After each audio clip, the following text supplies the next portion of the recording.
Welcome in. It's Bettor's Last Stand, show number 74, coming to you from the Pine Room Studios in luxurious Pothole City, also known as Wheeling, West Virginia. Thanks, everybody, for joining us on another action-packed episode. We got Sam coming up in the third block, talking all things NASCAR Daytona 500 this weekend, which gets me very excited, gets him really excited. We'll touch on the Super Bowl and some other things going on in the sports stratosphere, but main focus today is going to be NASCAR, talking some best bets for the championship, who we like to win it all, and then obviously the 500. So hoping the weather is looking a little bit better than it has a couple of days ago. Got the twin 125s, or the blue-green vacation duels, whatever you want to refer to them as. They are tomorrow or last night if you're listening to this on Friday morning. So get an idea of our last-ditch efforts to see whose cars are running well, get our final plays. Be sure to check out all our plays on BLS_PRP. You can see everything on those, and then Jub usually puts the graphics up for the bigger plays for the weekend on our social media at the Pine Room Studios, and of course the BLS_PRP account, which I put the plays up throughout even the dark days, with the days that were not really covered on the show or something that changes, or where we add on plays or whatever. So we'll have all those. Be sure and check them out. Show today sponsored by our friends at ICCab as usual, 304-232-1313, or download the ICCab app today. And want to thank our new sponsors on board, Zambito Flooring America. You can go out and visit Ricky in the showroom out there in Triadelphia. They got pretty much anything you can walk on, as their motto goes. Check them out, Zambito Flooring America. And our also Ricky Zambito property, Four Seasons Golf, up at the Highlands, right over by the DeCarlos and some of the other places over by the movie theater. So check them out as well. Golf and simulated golf and bar atmosphere. Got TVs. Just a really cool place to go. We're going to eventually get up there ourselves and check that out. So again, thanks to Ricky for coming on board and being supportive of us. And we hope to return the favor and continue to help his local business succeed. Nailers rolling along right now, 12 in a row after another incredible weekend. It just keeps getting better. They'll be out at Utah this weekend and then back home next week. So keeping an eye on the Nailers from a distance. Now, they did have a few things go against them, as they lost their guy, Cedric DeRousseau, went over to Sweden unexpectedly, and they also had a couple of call-ups at the end of last week. So, and that's never something that you want to see, but we'll talk a little hockey, hit on a little bit more on the Nailers here coming up in the second segment. But let's recap what happened last week. Obviously, the Super Bowl's in the forefront of everybody's mind, but football's put to bed for the year. We got European football on right now, Champions League getting going here. I gave out a play on one of the games that's going on today, and Lazio's hanging in there. So like them, I thought they would be pesky in this game, and they have 0-0 right now with Bayern Munich. I thought maybe there'd be goals right now. I thought both teams to score was going to be a decent look in this game, but so far nothing. And in the other one, PSG leaves Sociedad 1-0, which Mbappe scored, so nothing surprising there. Up about 43 units nearly in the last last 4 weeks or so, plus 380 last week. In the single wagers, I didn't count the golf in there because, again, I don't know how I recommend plays. Like on some of the plays, you do a half a unit on a top 20, half on the win. So it depends on how you break it down there. For the golf, we had 3 guys in the top 20. Had a few guys beating around the bush there. Sam Burns, Justin Thomas were up in the mix. Had a decent chance of winning. Golf goes to a playoff. We'll talk about that when we preview the Genesis Invitational, which marks the return of Tiger Woods. So we'll have some opportunities there to probably fade Tiger in his own tournament. But again, 43 units up over the last 4 weeks, plus 380 last week in single game wagers. We were 5-1 in college basketball. Pretty good run going right there. Last couple of Saturdays, if you loaded up on our college basketball plays, you've done very, very well. If that's what your main focus area is this time of year, college basketball. Somehow, again, with the trip handicapping or the spot handicapping, as I mentioned on last week's show, it's really been beneficial. The spots are really proven to be the differences in these games. Teams very, very even. You have a lot of parity. You have all kinds of turnover in the rosters, which makes there are a lot of contenders. And the spots are the key to this whole thing. The only team right now is playing like as in their kind of spot proof right now is UConn. Even Purdue, to a slight extent, is, but even they're getting pushed to the wire. They had that game a couple weeks ago with Northwestern. They got pushed to OT. And then a game against Wisconsin, they were pushed to the wire up in Madison. But really nobody other than UConn. UConn, the rightful number one team right now. There's a lot of holes in the other team's games right now, and UConn will have a strong chance of repeating, I think, just because they're very stable, and that's something that can't be understated right now. The inconsistencies, the inability to put back-to-back games together, which a lot of teams struggle to do, but UConn doesn't have that problem. It doesn't seem like, and I'm not advocating to bet them to win it all. It's just not going to be a price that you're going to be interested in. It's just going to be too low. But UConn right now seems like the one team who is kind of spot-proof. They don't take a big step downward when they're in a bad position, coming off of a big win at home, and then they got to go on the road on a short rest or something like that. They haven't been that vulnerable. Not saying they're not beatable, but they have not been nearly as vulnerable as most of the other teams. So we'll talk a little more college hoops here in the first segment. Golf, like I said, 3 top 20s. We were 2-3 in the EPL. We were pretty good in the Super Bowl. Not all the picks got there, but if you loaded up on our main ones, which were the Harrison Butker field goals over the Chiefs and the under in the game, you swept the board on those. A couple of the ones, tough breaks. Man, really thought Butker was alive for that MVP ticket, 350-1 or better. I mean, if it's a field goal game in overtime and he kicks one to tie it and one to win it, and he has the Super Bowl record, 57, I mean, that's 5 field goals, and you just walked it off potentially in an OT scenario. I think he would have been the guy. He would have been the guy. That was not that far from happening. Pretty realistic viewpoint from us here. Thought the overall thought process going into the game is how he described it was kind of how it shook out. Was not a well-played game early in the game. Exciting finish, of course, but not a well-played game by any means. Both teams sloppy, both teams with some mistakes.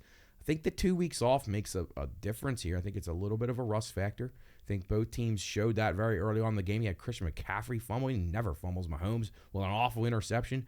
But you had to think at 10-0, Kansas City going into halftime, even if they're down 10-0, they end up getting a field goal late. But, man, you have to figure this Kansas City was awful in the first half. They're going to come out and they're going to put together a heck of a push in the second half. I loaded up pretty good on them on the money line in the second half. I bet it several times as it continued to fluctuate based on, I mean, it was amazing. If you followed the live betting, whatever app you're on, I had multiples up, and amazing the fluctuation in these. First down play, here we go. Major swing one way or another. Then you get a penalty. Then that team goes from a big favorite back down. The other team may rise up. You're looking for plus money. I mean, it is an incredible balancing act. And if you watched how the odds changed, it was amazing. I was watching the odds as I was watching the game, especially in the fourth quarter with the drives. You could just tell it was amazing how much it fluctuated. The algorithm had no clue who was going to win that game. It was impossible to determine. So a really intriguing watch if you ever do put that up there on the game and you start to see things. And then you start to see some value starting to rear its head. And I saw the huge value in the Chiefs.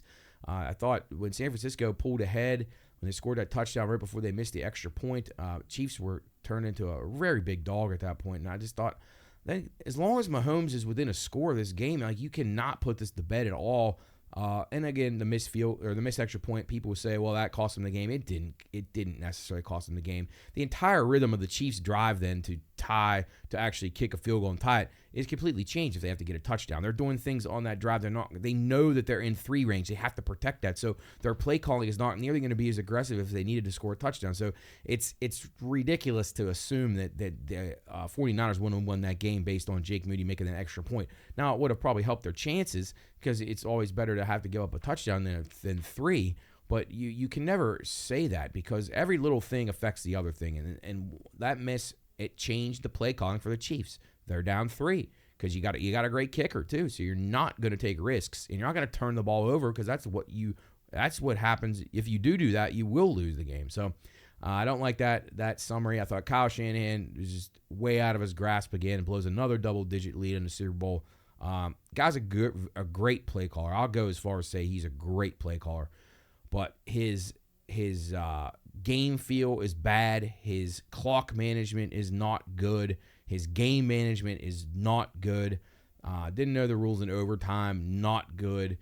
Especially when you hear that the Chiefs had been practicing that going into the playoffs regularly, that they were ready for any game that they had in the playoffs that was going to go to OT. They were prepared for exactly what they needed to do. That had to have put them in a very, very confident position when it went into overtime. Like, we've practiced this a bunch. San Francisco's uncertain. So, again, Shanahan, again, wonderful play caller, but he's just not a head coach. He's just not, and I just don't see this guy ever winning. I just don't think he can continue on. You've had a great roster now for 4 or 5 years, and Lazio takes the lead there. Hopefully you're on that ticket from last week. Ciro Immobile, he puts one in the back of the net here in about the 69th, 70th minute there on a red card that Bayern Munich just got. I knew Bayern Munich was going to be worn out in this game. They played Bayern Leverkusen, a huge rival game, over the weekend, duking it out for the top spot in Bundesliga. And I knew they weren't going to have the normal zip that they have. And Lazio is worlds better at home. So it wouldn't surprise me if Bayern Munich come back and win this leg, or wins the second leg 2-1 and ends up advancing. But I thought Lazio was live today. They may still not be. There's still tons of time left. But good start, leading 1-0. So we'll hopefully get that one in there. Anyway, back to Super Bowl. Shanahan just out of his depth here. Just really... some of the things that they did I thought were a little questionable, but hey, I'm not surprised. I mean, he was very lowly rated on my coaches' rankings going into the playoffs, and I stand by that. I just think if you watch these games and you see these guys do these things time after time, San Francisco has a great roster. They certainly do. They played a very good game. They played a strong enough game to win. They just didn't execute at the right times. They didn't know what they needed to do at one point. The deferring for the overtime, now he's saying, I wanted to have it third. Well, I don't know about that, because if you have any faith in your defense, you're going to believe that they're going to hold to a field goal, and then getting the ball second, you're going to go down and score a touchdown, you win the game. So to me, that was kind of a chicken way out. I don't think he understood what he was doing. So I'm not saying that's what cost them, but it definitely helped the Chiefs on the last drive being able to use 4 downs instead of 3. So a huge advantage there that doesn't seem to have been factored in the equation by the 49ers. But 49ers installed as the favorite for next year's Super Bowl. Couldn't disagree with that more. I think they take a downward turn here. Now, I will say Brock Purdy was very good in the game, and he played well enough to win, and seems like a really classy guy, and I like him, and I hope he does well. But Brandon Ayuk looks like he'll be gone. It's going to be tough to keep this team intact for too much longer. You had some guys on some early rookie-type contracts, early career contracts that you were taking advantage of there, and you're going to have to really nail it in the draft here to replace some of this. So wouldn't say that San Francisco is by any means not a contender in the NFC. They certainly will be for at least a few more years. But with Shanahan as the coach, I just don't see them being able to get over the hump. You got to figure Philadelphia's going to come back strong. The Lions are on the upturn right now. Green Bay is looking a little bit better. Dallas is no factor. If anybody who bets Dallas to win the Super Bowl right now is just burning money. You might as well light your money on fire. They have 0% chance of winning the Super Bowl with Mike McCarthy and Dak Prescott. It's impossible. It's impossible. So I won't say 0, because no one ever likes to deal in exact assurances, or for a lack of a better term, a guarantee. But they have less than 1% chance of winning the Super Bowl. So you got to figure Eagles will be back. You got to figure that as I said, the Lions, the Packers on the upswing a little bit. Seahawks got a new coach who I think is going to do very well if he gets the right offensive coordinator, and they can probably going to need to move on from Geno Smith, though, at some point. I'm not sure he's going to be able to get the job done. So you got some hot teams in the NFC, I think, that'll be up and coming. I just don't see San Francisco, San Francisco being able to win the Super Bowl just because of Shanahan. I just think he's a hindrance right now. It's in his head. You can see it. And, it was a great year for them. And they're a really good franchise and a great team. But just, sometimes little things hold you back from getting to where you need to go, and that was definitely the case in the Super Bowl. But football is behind us right now. Again, our best bet cash, Harrison Butker, over 1.5 field goals. That was a bet we felt most comfortable about. Gave that one out here on the radio, on the Twitter page as well. So hopefully you cashed in on that. Right now, best bets for me, 20-11 on the season. And again, we had a great week in college basketball. So we're rolling right along here. We're about 3 weeks away from Aussie rules football, which excites me a great deal as Paris goes up 2-0. PSG 2-0 over Real Sociedad. Okay, and it's 1-0 Lazio. And the other one, shifting gears a little bit basketball-wise right now, we touched on college. We'll come back to that in a minute. NBA trade deadline came and passed. Not a whole lot of interest there. A lot of just mediocre type trades. Nothing that really moved the needle a bunch there. I think there's same contenders or post. Lakers, I guess LeBron refused to go to Golden State, which I don't know. He's such a pain in the ass. I'll be so happy when he's done. His career's over with, but then he'll be a cheerleader at his kid's game. But I don't even think his kid's good enough to play in the NBA. It doesn't appear that he is, but some team's going to obviously take a chance just because it's LeBron. But NBA nearing its All-Star weekend here. We got last night was, when you're listening to this, last night was the last set of games. You got the skills competition and stuff tonight, and then the game on Sunday. So not a whole lot of interest there. We'll reassess NBA when we get back. Some of these teams just really, really inconsistent right now in the East. And I mean, Milwaukee can't count on them, and Knicks are playing good basketball. Celtics can't count on them. Loaded rosters on some of these teams, but you're just not seeing them being able to be consistent there. And just the taking the nights off. I know they've tried to curtail that a little bit, but it's not. I mean, you got guys sitting out here before the All-Star break ready to go to fucking Cancun for the next week because they just don't care. So, yeah. And anybody who wants to say that the NBA is better product now, and there's a lot of guys that I respect their opinions, and I hear that quite a bit on radio shows, betting shows, about how good the NBA is right now. I don't see it that way. I really don't. I just don't see the desire to win the same as it was back in the old days. And it's a different time. I mean, the 3-point shot wasn't emphasized a lot, until the early 2000s. And I agree. I think the 3-point shot is something that is better in the game today. I do. A 3 is better than 2. Systematically, if you can shoot the ball from 3-point range at a 40% clip, you're gaining an extra point. Even if you're shooting 2-pointers at a 50 whatever clip, there's a breakdown of that you can find anywhere that'll explain it better. But I subscribe to that, and I think that part is good. But as far as the being able to, the toughness factor, the digging in, the playing back-to-back nights, it's just not there. I mean, these guys are just they don't guard anybody. Like, yeah, you say they're better shooters now. Okay, maybe they are, but you're trying to tell me that Larry Bird wouldn't have lit these guys up with the defensive efforts that they give right now? I don't know. To me, it's not even close, the caliber of player. There's too many teams, first of all, which is like that in a lot of leagues. But NBA is not anywhere near what it once was. I know the 98, 97 games, no one liked those. I realize that. There was a lot of, limited offensive players in those days. I get that. But the games themselves were just more hotly contested. The teams just tried a lot harder. The coaching was a lot better. Maybe it wasn't actually because they didn't shoot threes. But I don't know. It's weird. When you're coming on the front end and you're having to having a rule change that affects all the players in your league. When they were kids, they didn't have a 3-point line. Well, nowadays, every kid that's in the NBA played with a 3-point line since they could walk. So it is different, no matter how much you want to cut it. So you can't hold the old timers. You can't penalize them for that. I just believe that the golden era of the NBA is well past us right now. It's prima donna league now with a lot of bad guys that can only do one thing well. Anyway, enough of that crap. Enjoy the All-Star game. It'll probably be a 400-point game of some kind because they literally don't guard anybody and just let them do whatever they want. College basketball, upsets continue. I mean, every night in these leagues, going on the road is just so tough. Houston, another team. I was talking about UConn being the most consistent team, Purdue to an extent. Houston as well. But they're not invulnerable to it. They went to Kansas, got thumped pretty good. They did have a nice win at Cincinnati. Cincinnati was selling out to try to win that game any way they could, but Houston weathered the storm. If Jamal Shed can, score, about 25 a game, they're going to be hard to beat. But offense is definitely a limitation that they have. The spot handicapping continues to be big. 5-1 for us last week on our Saturday play. So give those out again this week. Teams that are in bad spots or good spots coming into the weekend. BLS_PRP for those ones. Yeah, it's just you start diving into these leagues, you start looking through the teams, and you start realizing how even they are. And the spot might matter more than you think. And then road games, just winning on the road is hard.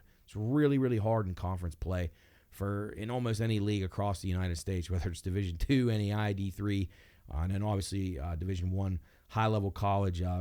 Big 12 continues to just be the class of the class, just a loaded conference. I think one thing that has helped UConn too is they have a lot of night offs in the Big East right now, and that's not their fault. Like, I still think they're really good, so it doesn't matter. So I'm not saying like they haven't beat anybody, but there's not that many Marquettes out there. Creighton's okay, like St. John's, like they just don't have a lot of it. In the Big 12, I mean, UConn would have lost a couple of games in the Big 12 on the road. There's just no way around it. Big 12 just so tough.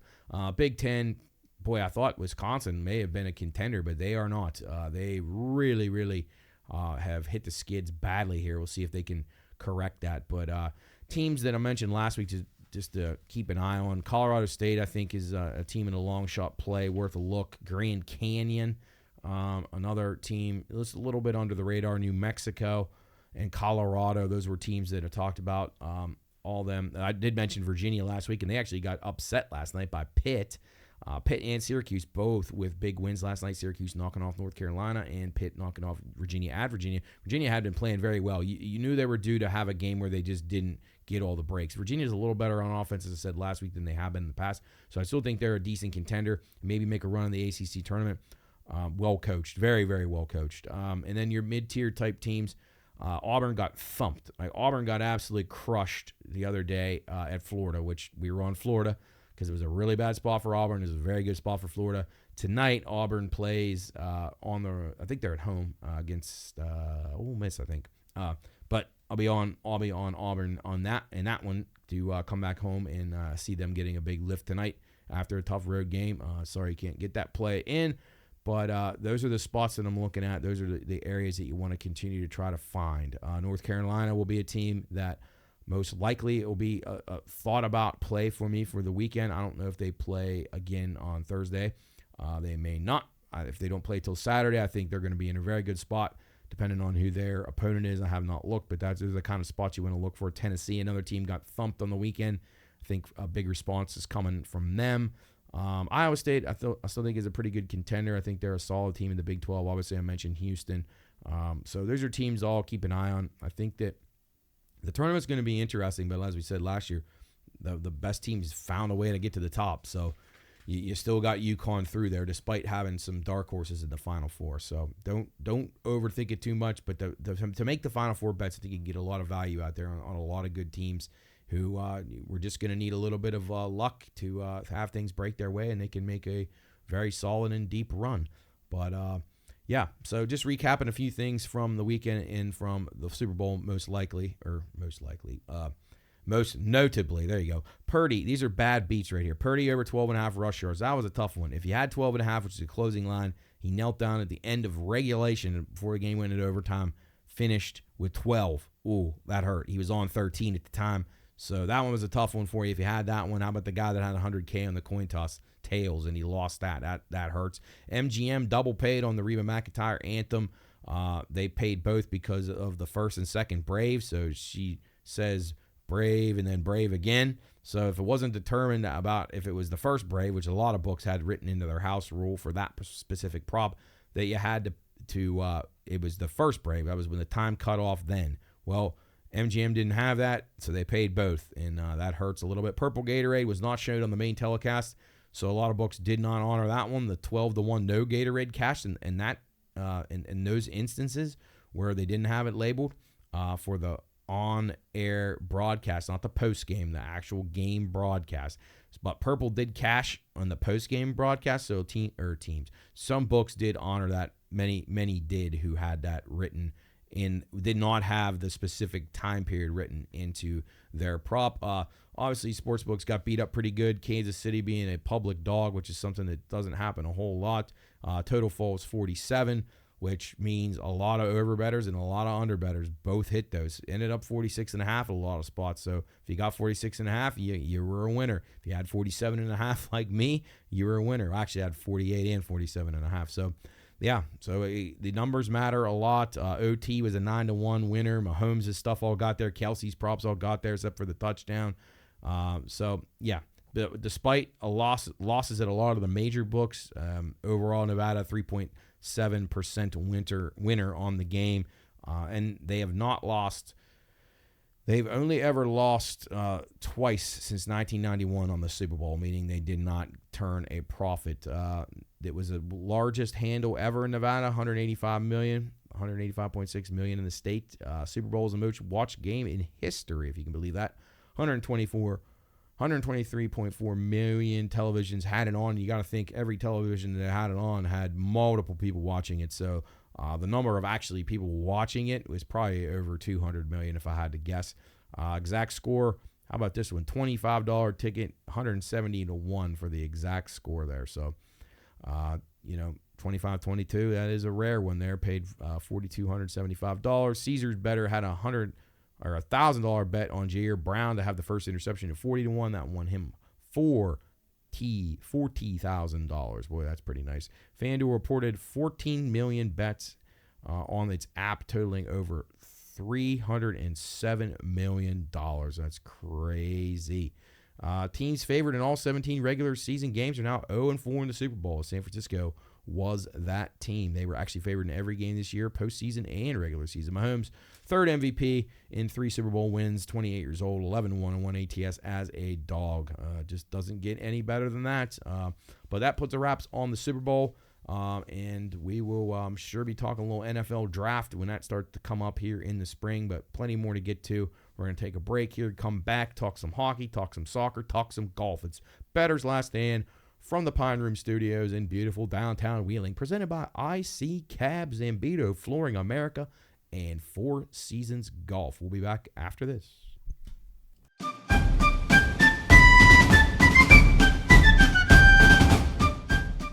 Reminder, this show is for informational and entertainment purposes only. All wagering activities should only be conducted by those 21 years of age or older and within the confines of federal, state, and local law. If you or someone you know has a gambling problem, contact 1-800-GAMBLER. That's 1-800-426-2537. All right, men, load the cannons and hold the line. You're listening to Bettor's Last Stand.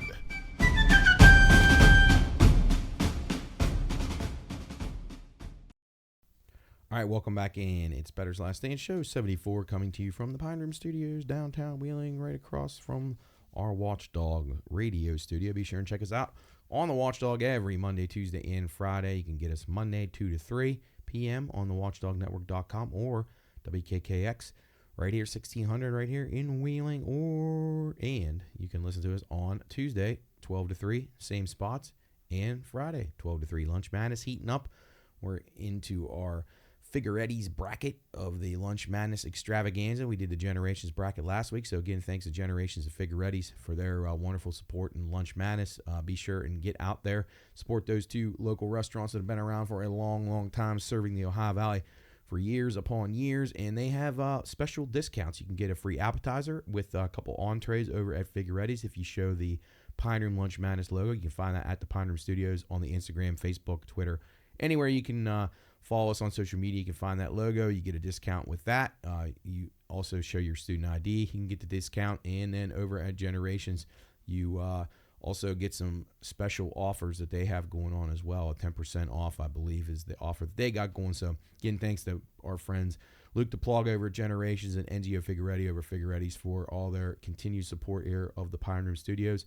So be sure to check out Lunch Madness, where we have some really tight contests. If you haven't voted yet, get on the Instagram or the Facebook and vote right now for your school, or just if you're going to be a neutral bystander, you just want to vote for the very best lunch or the one that sounds the best to you. We appreciate all the feedback. We've got a lot of support and a lot of interaction with the followers on this contest so far. So Lunch Madness, check it out. Should be a really, really fun next few weeks as we try to finish that contest off right before March Madness begins. So should be a fun few weeks over on the Watchdog Network. So it's the Pine Room on the Watchdog. You'll want to check that out again. So thanks to our friends at Figueretti's and at Generations for their continued support. Thanks to our friends at IC Cab and Ricky Zambito at Zambito Flooring America and Four Seasons Golf for their support as well.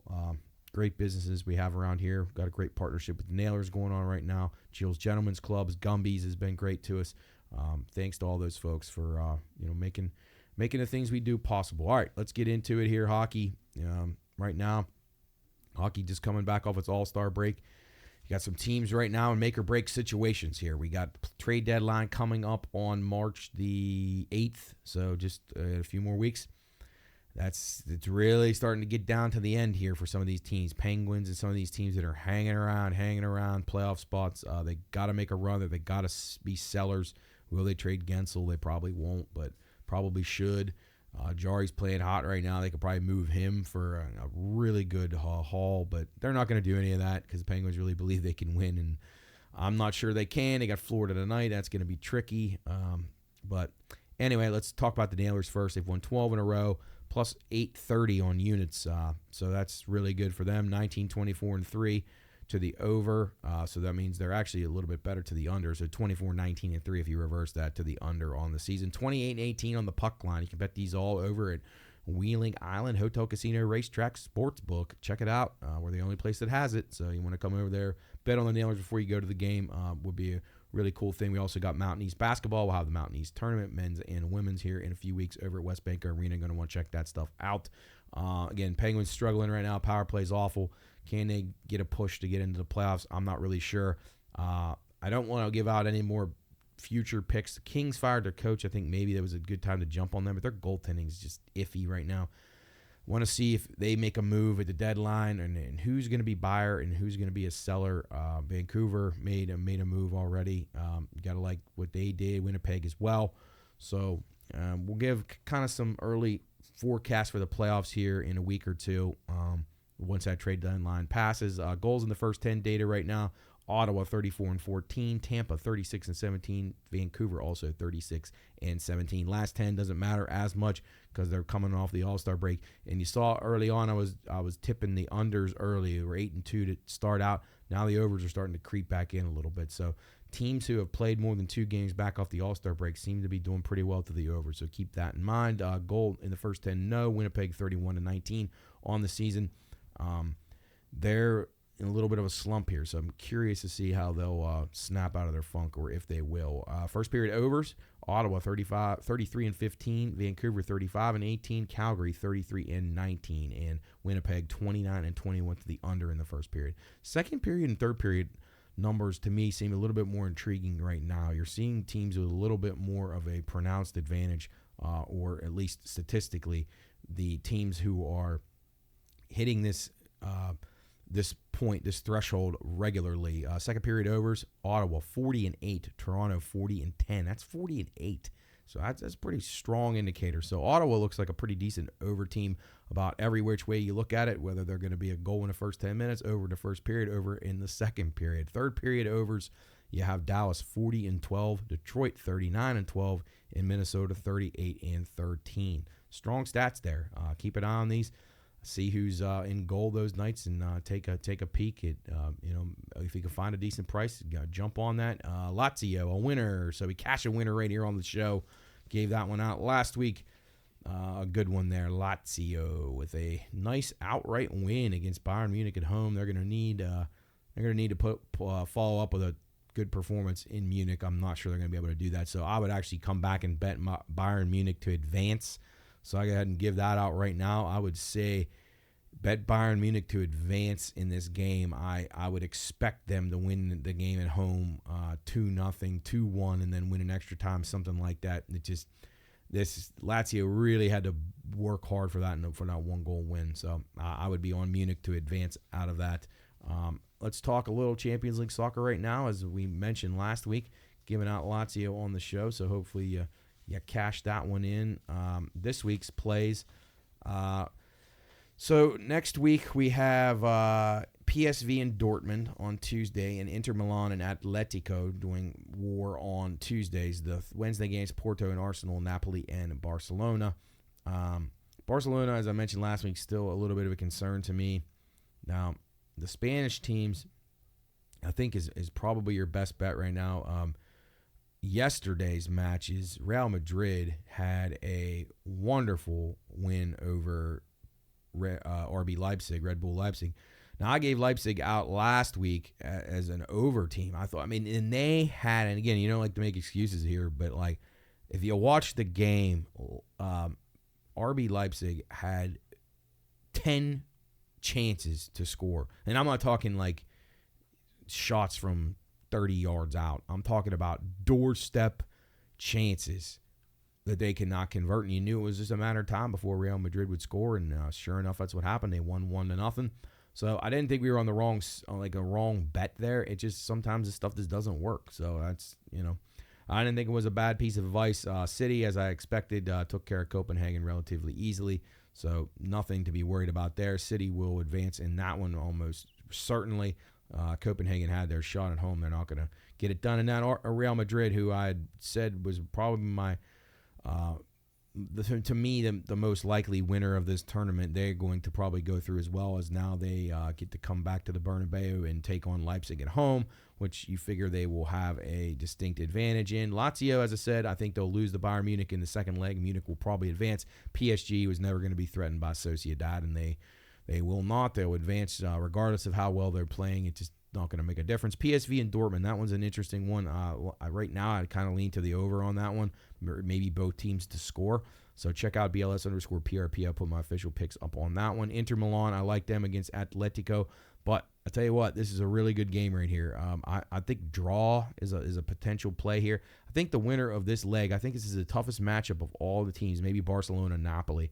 But I think this is the most tricky matchup of the two teams. Whoever wins this, I think, can go very far. I lean Inter just a little bit at home, but I can see that one being a very tightly contested game, maybe a 1-1, maybe even a 2-2. Atletico scores a little more than they used to, and they're not quite as stingy on defense. So maybe a 1-1 or 2-2 type draw there on that one. PSV Dortmund, I like that one over. That's in PSV. That place will be electric. I think PSV to score a goal, you'll still get a pretty good price on that. I think that won't be worth it. They're exponentially better at home than they are when they leave Eindhoven. So give that one a look. And then you got the Wednesday games, Porto and Arsenal, and Napoli and Barcelona. Porto will host Arsenal at home. Arsenal, the much better team here. Porto's a team that's just Porto's a team that's frustrated me. Porto and Benfica have frustrated me a lot, both Portuguese sides. I can't ever get a real good pulse on these teams. When I think they're going to get buried, they'll end up surprising me. When I think they should win, they get blown out. So I lean in Arsenal here, even on the road. I think Arsenal will at least score a goal. I think you could see an over in this game. But all these games so far, I think, so we've had 3 unders. Yeah, 3-1 to the under so far in the game. So Porto may be very, very compact, knowing that they cannot allow Arsenal to score more than one goal. And then maybe they can get it out to Arsenal and keep it. If they go to London, it's 1-1, and maybe they get lucky and they get a guy sent off, and they can maybe win in extra time. So that I'm going to say Arsenal will score a goal in that game. But now that I think about it, I really don't love the over. So I wouldn't recommend the over. I think maybe Arsenal to score, maybe a play. Arsenal to advance in that 2-leg tie, I think, would be a good one. Napoli, Barcelona. Napoli not playing as well as they were last year at this time. I actually gave out Napoli last year. I thought they could be a dark horse winner. They're 50-1 to win this right now. Barcelona, man, they're just choppy waters from them. They're almost out of La Liga right now, so they're going to pretty much throw everything they got into this tournament. I think you'll see a couple goals in that one. That one might be an over game. I think Dortmund, PSV over, Napoli, Barcelona over, and then the other two games probably lean toward the under in those ones. But Real Madrid well on their way to advancement here. I think them, Inter Milan, are still the teams to back there. And if you're gonna take a round robin shot here, the Spanish sides around 3-1. You get Atletico, you get Real Madrid, you get Barcelona. So book that one now before a couple of them get eliminated or they advance on and the price gets shot down immensely. So that concludes the UEFA Champions League look here. Those are going to be going on every Tuesday and Wednesday for the next few weeks as we push towards the Champions League final in the summer. All right, golf quickly here as we round out the second portion of the show. Genesis Open here. This is out in California. the course, obviously, at Tiger Woods special here. He's hosted the Genesis Open now for several years. He will be making his return here, and he's around 150 to 1 to win this tournament. So I think this sets up really nicely for some fade opportunities here. Everybody's going to be running up to the book to bet Tiger, and while it's nice that he's trying to come back, he's not going to be able to win this. The Riviera is such a difficult course. It's a ball striker's course. I mean, these are got to be very precise guys on their game here. I think we've had a lot of bombers that have won. Nick Taylor wins in a playoff last week over Charlie Hoffman at the Waste Management. He was around 130 to 1 or so. But I think this is where the fairy tale for all these dudes winning comes to an end. I think you see a more formful finish here. You got a really good field. There's only 70 players in it, 70 or 75. It's a small field. Invite only, so that's a Genesis Invitational for a reason. So again, it's Tiger's hosted tournament. He's around 150 to 1. So I think this is going to be a formful tournament, but so you can find a little bit of value. So guys who I think are really going to have a shot here, but I'm really not going to recommend betting them. Maybe Morikawa 16 to 1. Him, Xander Schauffele, and Justin Thomas are my top plays at 16 to 1. But I don't know if you don't want to take a shot on 16 to 1. I get it. We got better options out here from a money standpoint, and there's not a lot of value on those guys. It's a 16 to 1 price. So I'm not sure what I'm going to do with those three, but those are the guys that I think the most likely of the big guns that can win this tournament. Here's some of the plays that I like at a little bit better of a price. Siwoo Kim 50 to 1. Sam Burns played pretty well last week, 22 to 1, maybe a touch low, so I'm not sure I'm going to be on him, but I do think he'll play well. Cam Young 35 to 1. Adam Scott's played well here his entire career. He's a great ball striker. Putting's been okay lately. He can still drive it. Yeah, he's not quite as good as he once was, and a lot of these young guys have just passed him up. But he's still solid enough to be a top 20 guy here, so I would definitely consider him. Sepp Straka, 90 to 1. Emiliano Grillo, another great ball striker. Got to get the putter going. If he gets the putter going, he's in contention. Top 20 could be in play. He's 150 to 1. Take a little shot on him. Tom Hoagie, another superior ball striker, 130 to 1 on him. He can be in the mix for sure if he gets the putting going. Jason Day, 50 to 1. I like him. That's a good price. Matt Fitzpatrick, this is a tough course. He plays tough courses pretty well. 35 to 1 for him. Will Zalatoris coming back still from injury. Starting to make some progress. So I think he's a guy worth a look. 55 to 1 a few years ago when he was in his hot streak. You couldn't get him above 20. So Zalatoris, if he starts getting it going here, you want to be on the right side of that. 55 to 1. Chris Kirk, 80 to 1. Won earlier this year, playing pretty solid golf. I think a top 20 is very, very possible for him. Denny McCarthy, 80 to 1 as well. Could be a guy that is hovering around the top 10 or top 20 for the weekend. And then Hideki Matsuyama, who's battling back from some injuries, starting to put his ball striking back together a little bit if he gets the putter going. But you're not going to find a guy this good. Major champion, guy who's just so solid. 75 to 1 on him. And another thing that sticks out about Hideki Matsuyama, if you're not familiar with him, if Hideki Matsuyama has a bad round, his following round is usually flawless. Nobody bounces back better than this guy. So if you're betting daily stuff, if you're betting best score of the day or matchups or anything, if you see him have a subpar round, come back the next day and play him. I'm telling you, you won't regret it very many times. The guy is really, really good at rebounding. And I think his game's starting to come back a little bit, so I'd like to see him in contention here. I think if he gets it all going and gets it put together, he's a steal at 75 to 1. He's priced obviously with the injury and his rustiness. That's why he's 75 to 1, not because of his talent. So I think Matsuyama is worth a look there.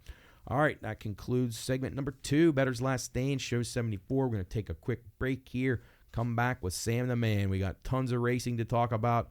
We got tons of everything to talk about. It's Bettor's Last Stand, show 74 from the Pine Room Studios in downtown Wheeling. We'll be right back after this.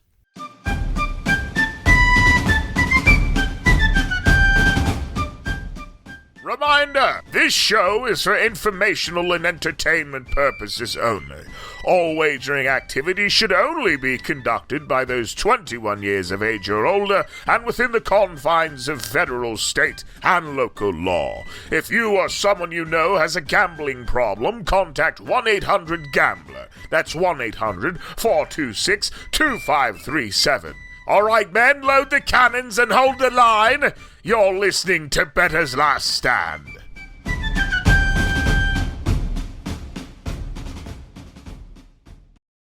All right, welcome back in. It's Bettor's Last Stand, show 74, joined now by Sam the Man, and it's Daytona week, we hope, because there's rain in the forecast.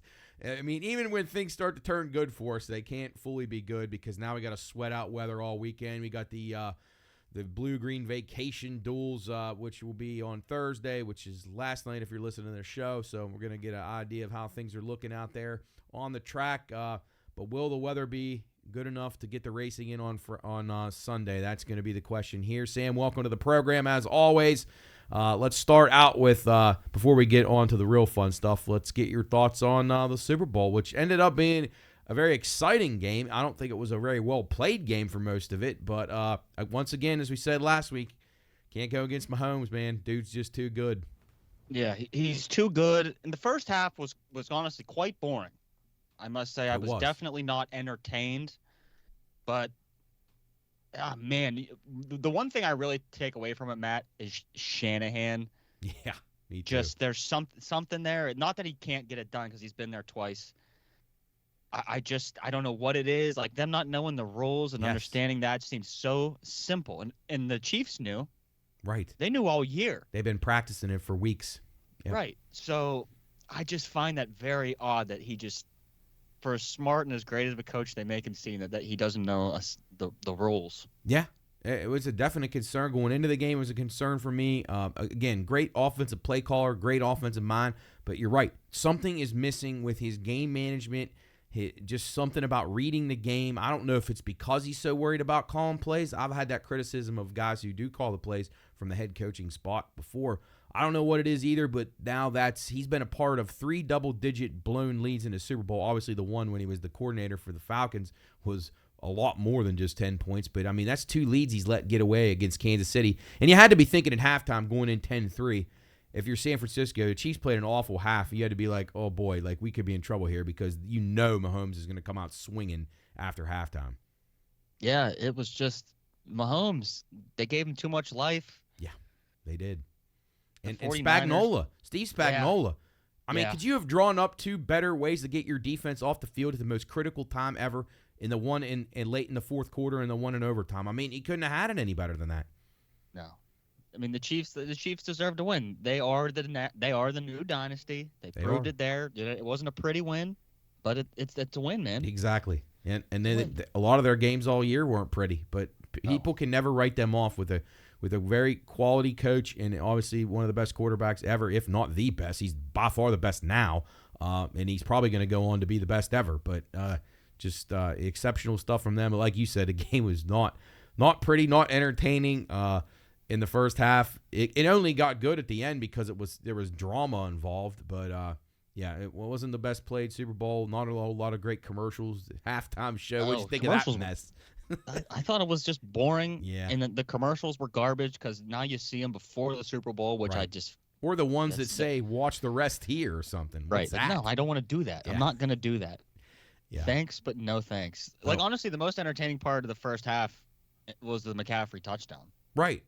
Which actually, going back and looking at it and hearing the people chiming in, at the time I thought it was pass interference, and then I looked like offensive, and then there was a legal man downfield too. So and it was a great play design, no question about that. But you're right, that was like the only exciting thing, and that could have been called back easily.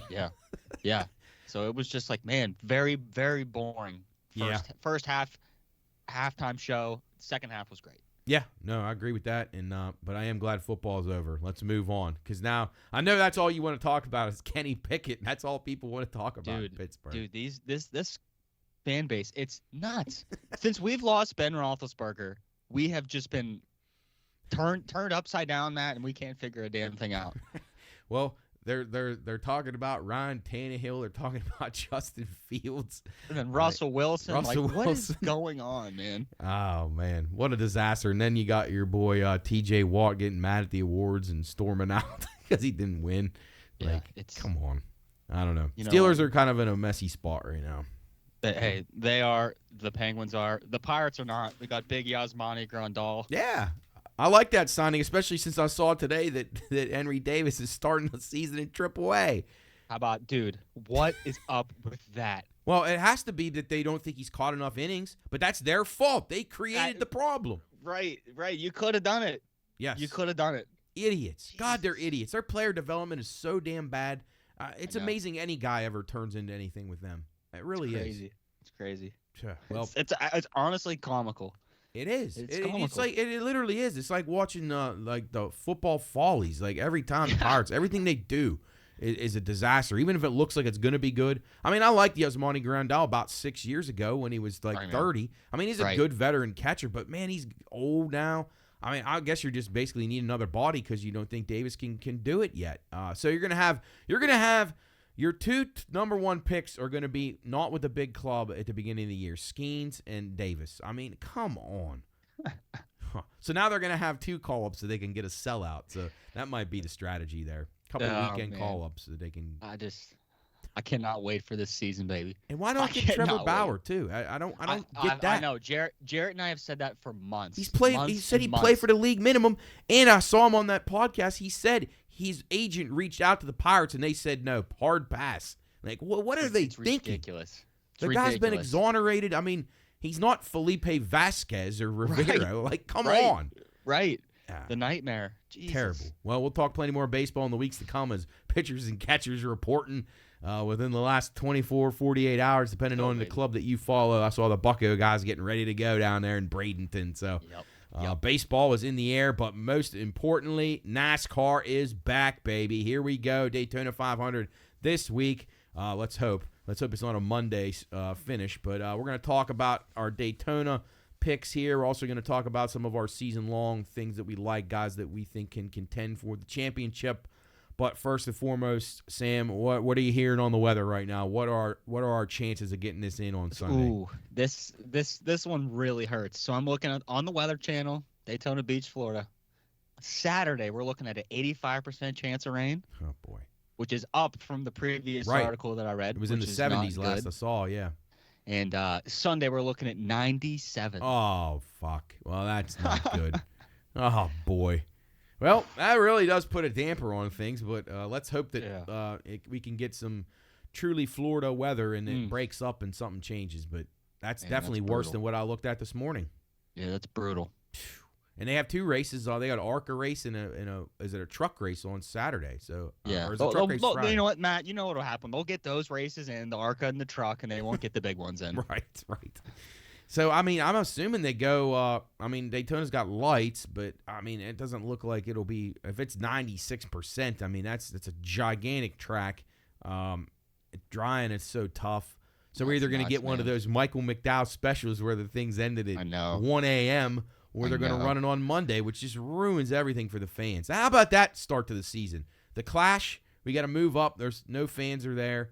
And then this race is a mess right now. Oh, golly.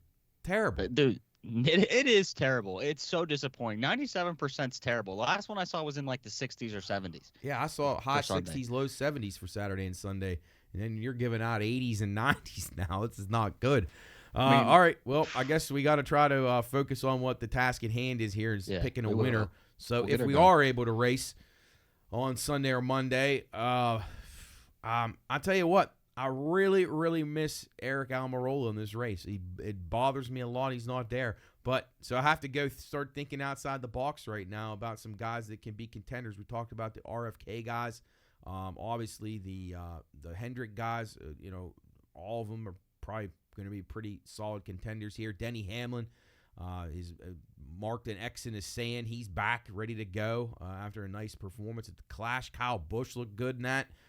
There are so many areas and so many teams that are going to have a lot of optimism heading into this race. How do you see things shaking out? Where are some of your top plays? Where are some of the spots you're leaning? Man, when I was looking at this, I was getting fired up. I mean, I texted you as soon as I was done with these notes. Like, man, it's here, man. Yeah. New drivers, like I love it. So I say new drivers because I think Josh Berry, I saw he was a plus 240 top 10. Yep. I think to me, for some reason, it's just a no-brainer. I like it.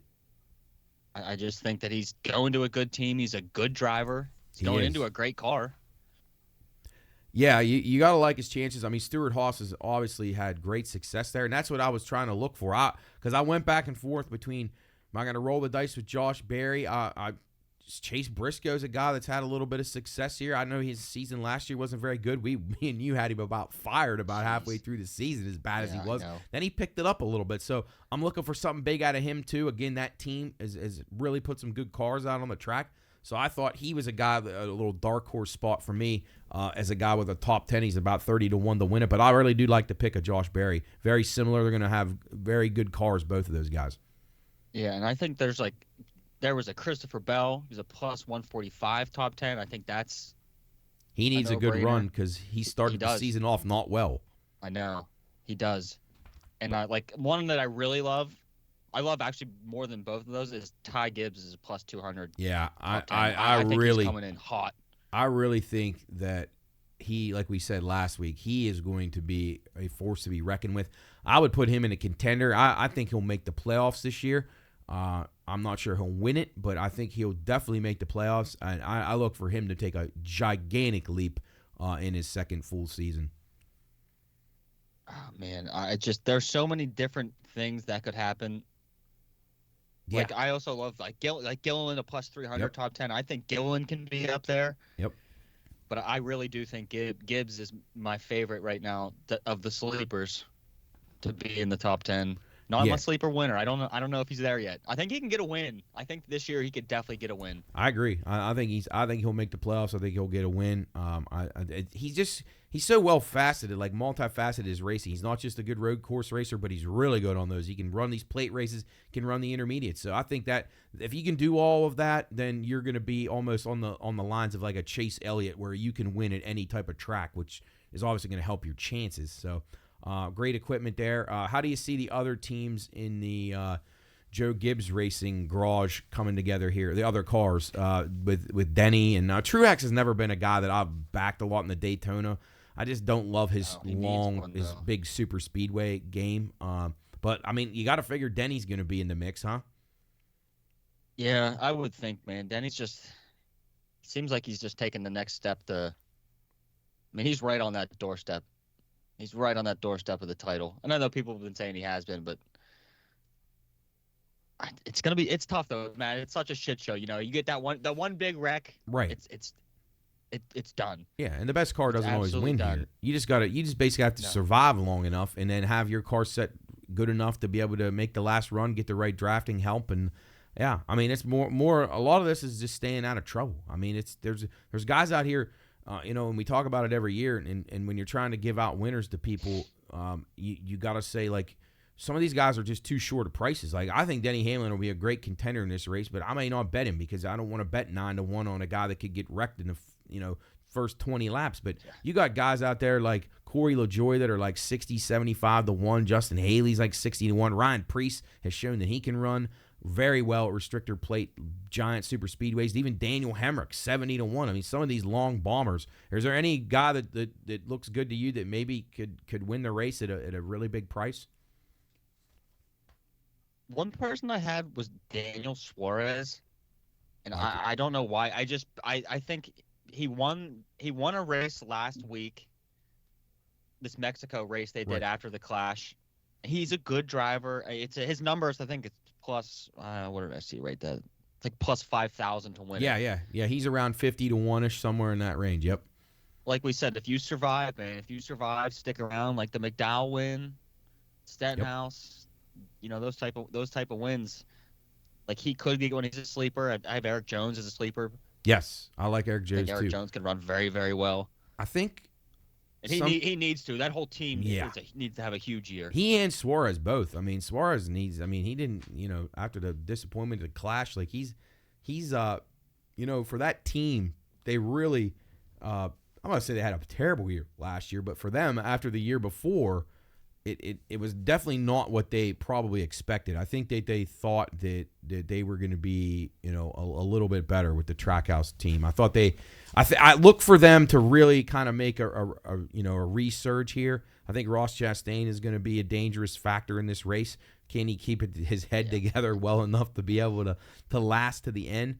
But I also noticed, and I'm sure you do too, when you're going through your data and you're looking at the Daytona performances, whether it's in the 500 or the late summer race.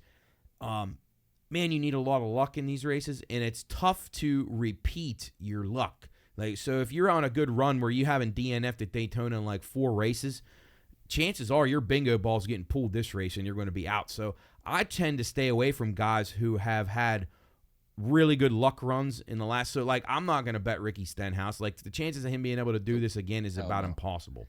Like, he's good enough to do it, but can he get the same kind of luck? Austin Dillon won a couple years ago in the 500, and he's been terrible since then.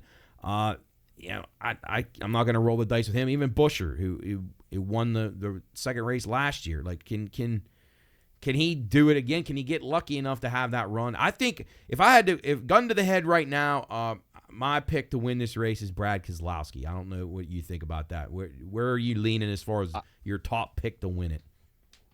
My top pick to win it, you just mentioned him, the fucking gunslinger, baby, Ross Chastain. All right.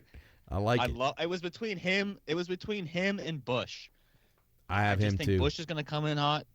And my real, like a sleeper, I would love Elliott to get one. If he can just come out first race of the year.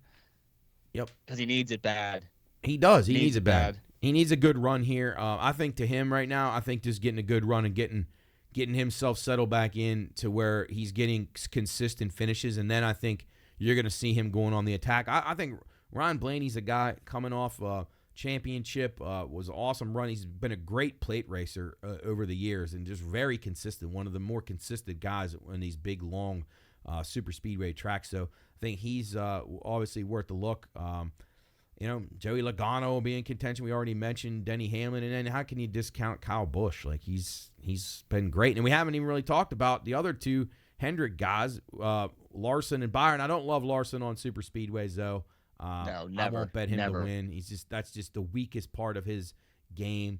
But William Byron, I imagine, will have a pretty good car. And the guy that I think I had, so the top 4 guys that I had Keselowski 1, I had Kyle Busch 2, Chastain 3, and then Alex Bowman was my 4th choice. Always qualifies well at Daytona. Can he put it together? Always. And he's got some sneaky good finishes there. So, and he needs a big year too. He's a guy that's going to lose his ride if he doesn't come together this year. And it's going to sound stupid, but like, he's a guy that would win the race on a Monday.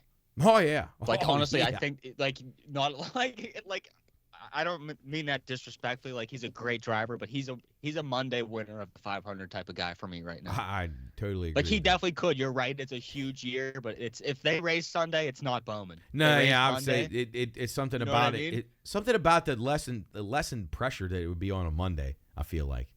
Just seriously, I'm serious. It's like he could get it done. Yeah, you have all the pageantry mixed in with like the stupid things like that exist in sports, and I'm not sure why. It's like a mental thing, but yeah, no, you're right. He's got to have at least a win this year, or he's gone, man. No question about it. How about Austin Cindric? One that won this 2 years ago. Decent play racer. He's always in the mix, but man, he's really regressed. Dude, can he pick it back up this year at all? His rookie year, he was much better than he was last year. I looked at the numbers for him, and there's nothing that made me want to, take a gamble on him. No, I agree. I don't trust him at all. And you know what that means? He's going to be in the top 5. Yeah, seriously, I mean, that's just how it works. I don't love his price though. He's down to like 23-1, which is too low for him. If he was around the 40-1 range, I might take a stab with him.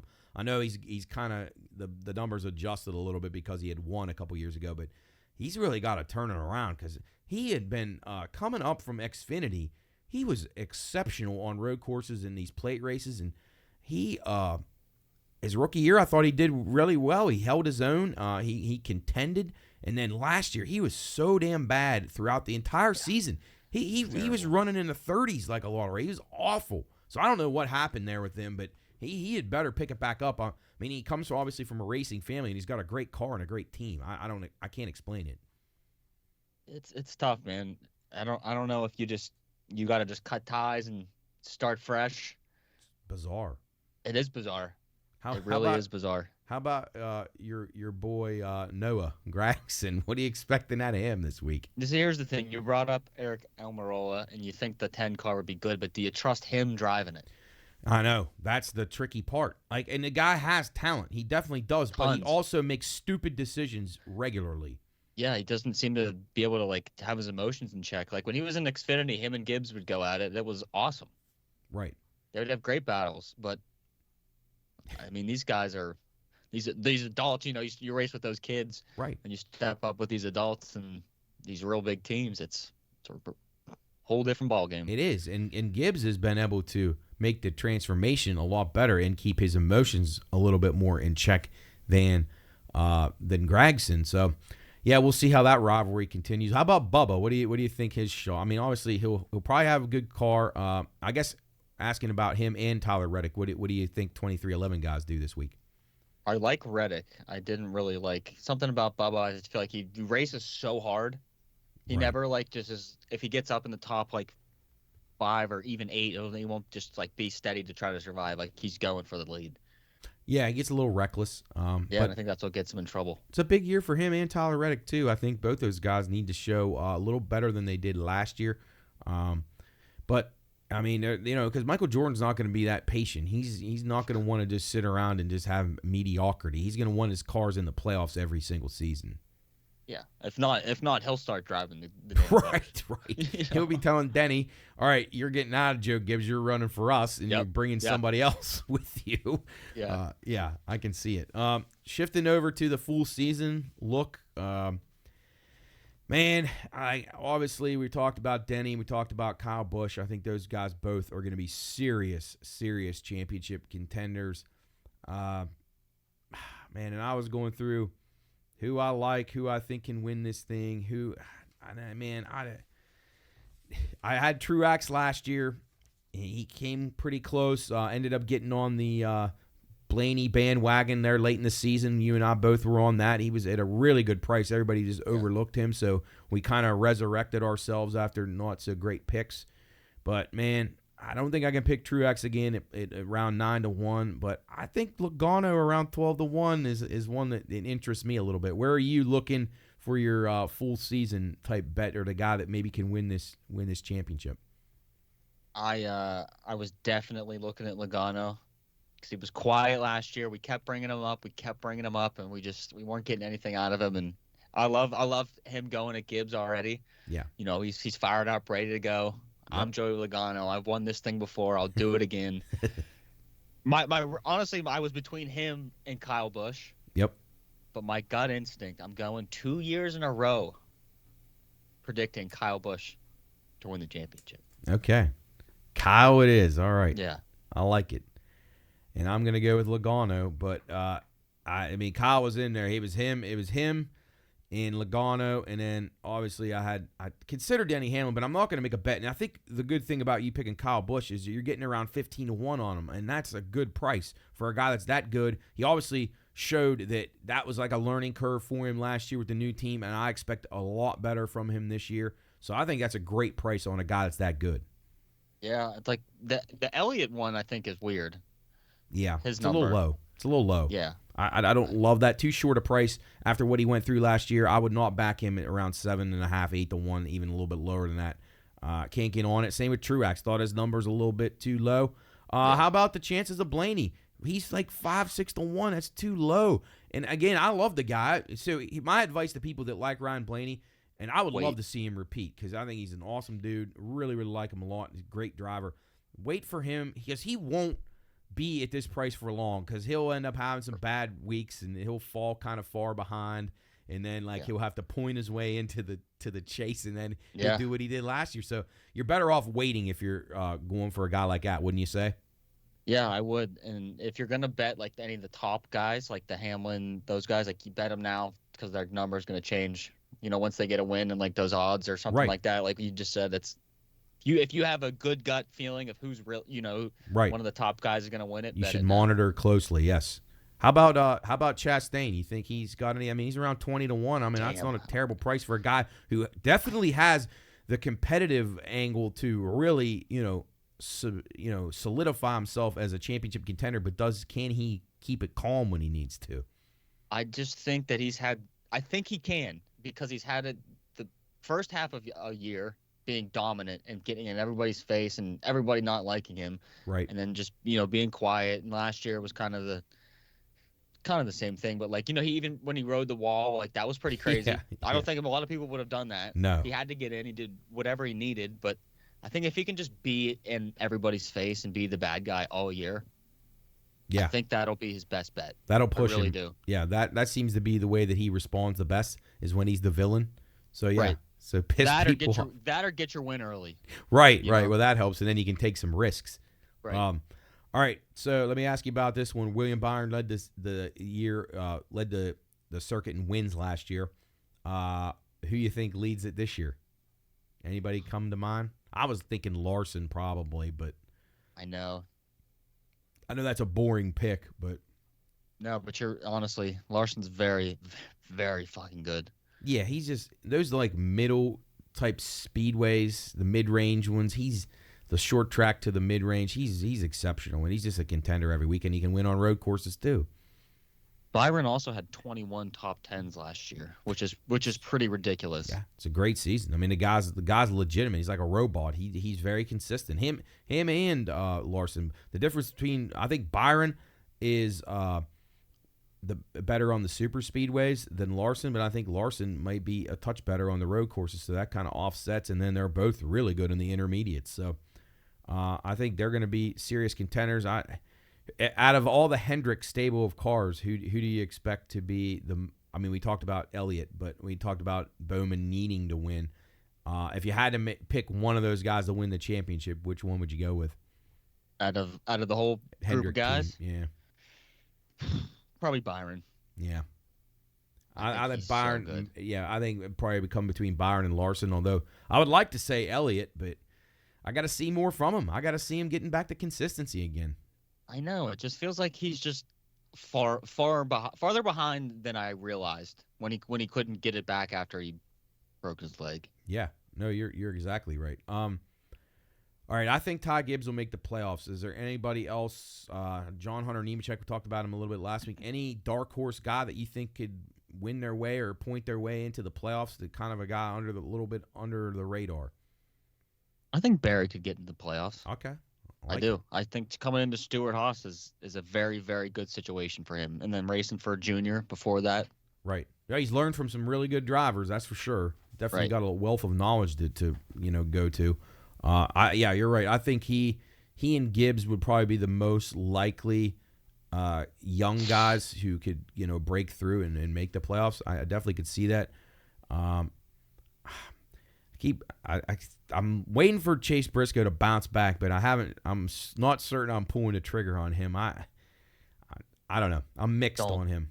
Don't. You know what'll happen, Matt. Right. Yeah, you're right. Don't do it, man. Well, can he have a better season than Austin Dillon? I think so. But like Austin Dillon's not going to get fired. No, It doesn't matter. Yeah. No. Like he gets big sponsors. You get big sponsors paying for the cars. He does get big sponsors. You're right. That helps. Granddaddy. He's not getting like Steve and Kim's paper company. It's Yes. All right. And then before we wrap up, how about RFK, Keselowski, and Buescher? What are your expectations there? I like Brad in the 500.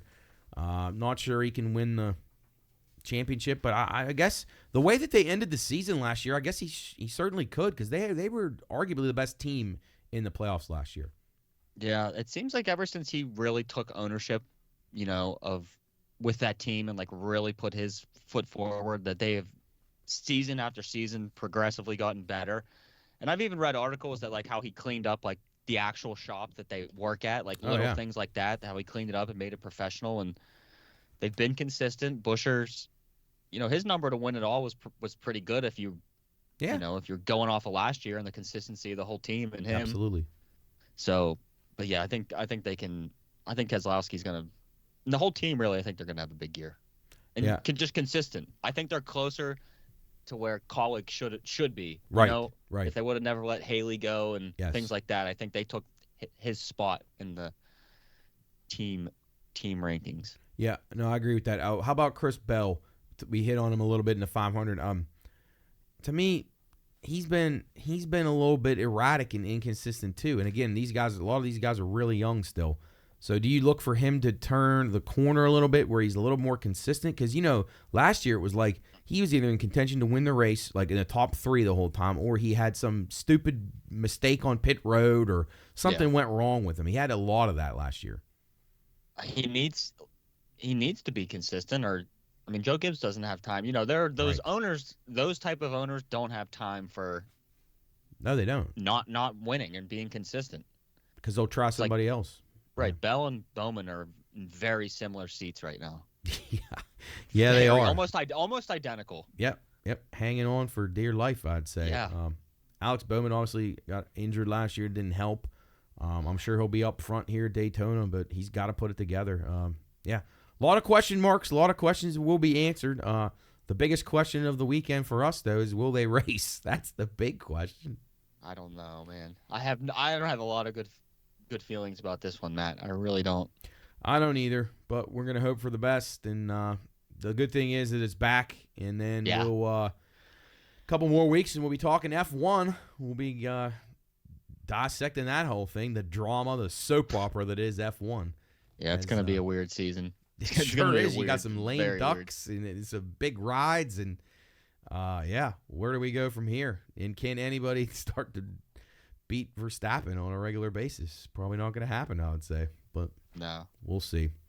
Sam, thanks as always for joining us today. Best of luck this weekend. Enjoy the racing that we do get to see. I'm hoping that we'll at least get to watch those duels tomorrow. That's going to be good. Well, let's see here. Yeah, sunny, 6% chance of rain, so perfect. Boom. We'll get to see the duels. So at least that'll satisfy us a little bit going into the weekend. I'm going to cherish those moments. So, I'll probably shoot you a text tomorrow and see who you like for the duels, because that's going to be interesting.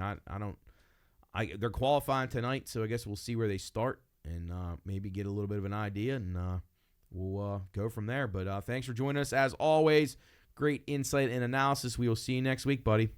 Absolutely, Matt. Go Bucks, baby. All right. That's Sam the Man from Upper St. Clair checking in as always with great comprehensive race breakdowns for us. Daytona week here, championship will be settled sometime in November, but never too early to try to get a good number. And again, wait for those guys, some of those lower prices, wait for them. They're going to have bad weeks. You can get the inflation. They're going to go up based off of the performances. So keep an eye on those. Don't bet them too soon if you're looking for a better number out of one of the top drivers. But if you like somebody that you think is going to really jump on the scene quickly, you might want to bet them early if they're a big price and you expect them to go down. That'll do it for us here on Bettor's Last Stand, show number 74 from the Pine Room Studios. Again, thanks to our sponsors, IC Cabs, Ambito Flooring, America, Four Seasons Golf, Jill's Gentlemen's Club, Gumby's, Figueretti's, and Generations. Check out Lunch Madness over on the Watchdog. You're not going to want to miss it. Pop that radio on or listen to the stream, watchdognetwork.com. Keep up with the Pine Room 3 days a week, right from the radio studio right across the hall here downtown. So until then, have a great weekend. Enjoy your first weekend without football. But you got plenty of other things going on. You got plenty of basketball, hockey, racing, soccer, a little bit of everything. Golf is back in full swing, which is very exciting. So have a great weekend. We will see you back here next week on Bettor's Last Stand.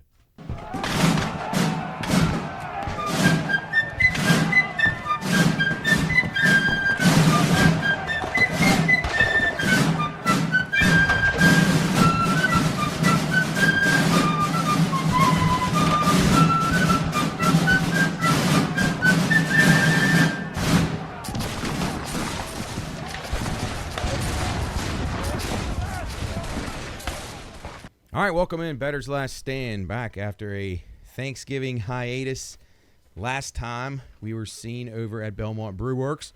Had our buddy Rick on the show. He had us over. It was a great evening. We talked a lot about sports betting on the show as always, and then had a few drinks and something to eat. So it was a good time. Chris here with me in the studio. Hello.